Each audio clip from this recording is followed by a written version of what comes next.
We are entering the weekend.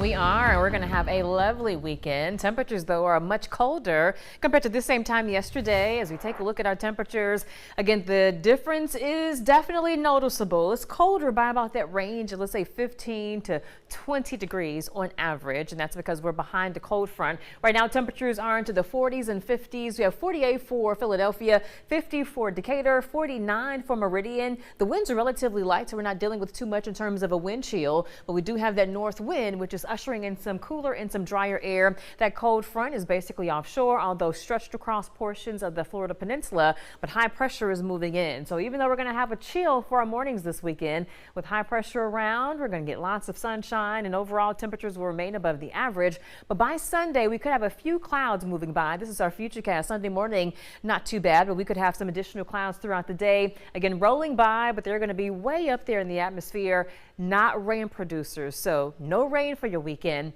We're just going to enjoy, again, gorgeous outdoor weather, and we're going to have to brace ourselves for a little bit of a chill in the morning. So for our Saturday morning, we're starting out with low 40s. For our Sunday morning, we'll have mid 40s. And again, the highs will be well above the norm into the upper 70s. So basically warmer than the average by about 10 degrees or so.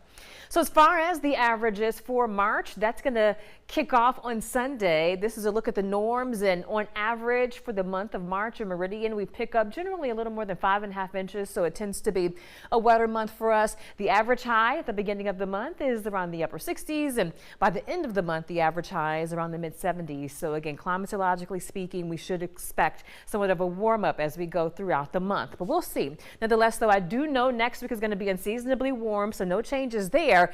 But next week, rain does return. Much of the week looks dry, but by about the end of the week, Thursday, Friday or so, we'll start to introduce rain chances, and it could ramp up as we head towards the weekend. So this weekend, enjoy, because next weekend it could be a little bit on the wet side.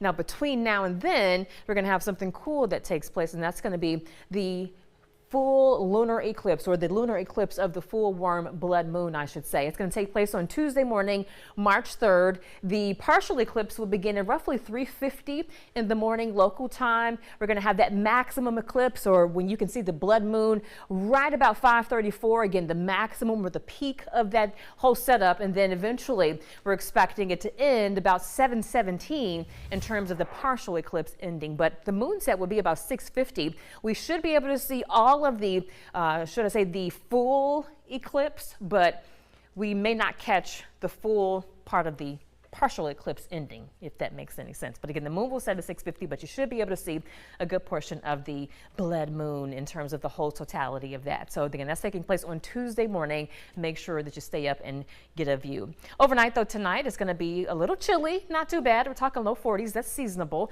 Here's that 10-day forecast at 10. A gorgeous weekend, just chilly mornings. Next week, the first full week of March, and temperatures will be above the average, with again somewhat of a stormier end of the week heading into next weekend. So make the best of this one. Yeah, I was about to say, I remember you said in the 6th that March is where we tend to see a lot of rain chances every single day, or we get into that peak of yeah, it's a heightened month for us for severe weather potential, so we definitely have to stay weather aware. And daylight saving time is on the map. It was on a 10-day. It's next Sunday, the 8th. Okay. Not Sunday, but the next Sunday. All right. Well, thank you so much for that, Deidre. No problem.